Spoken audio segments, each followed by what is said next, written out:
আজ আপনাদের বলবো নন্দ উৎসব কি ও কেন পালন করা হয়।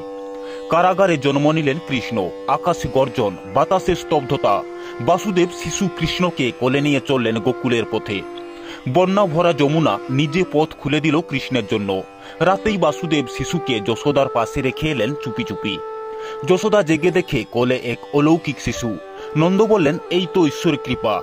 নন্দ বাবা বললেন, এই খুশি সবার সঙ্গে ভাগ করব। দুধ, দই, মিষ্টি আর পিঠা সাজানো হলো উঠানে।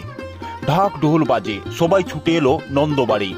নন্দ উৎসবে গান, নৃত্য আর ভক্তির উচ্ছ্বাস। যশোদা কোলে কৃষ্ণ, মুখে মায়া ও শান্তির আলো। লোকেরা বলল, এই শিশু গোকুলে রক্ষা হবে। নন্দ বাবা বললেন, ভক্তি নিয়ে যা আছে বিলিয়ে দাও। সবার হাতে প্রসাদ, মনে ঈশ্বরের ছোঁয়া।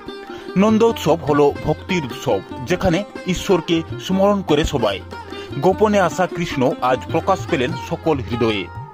নন্দ উৎসব মানে কৃষ্ণ জন্মের খুশিতে দান, সেবা আর প্রেম বিলানো এক পবিত্র দিন, যা পালন করা হয় কৃষ্ণ জন্মাষ্টমীর পরদিন।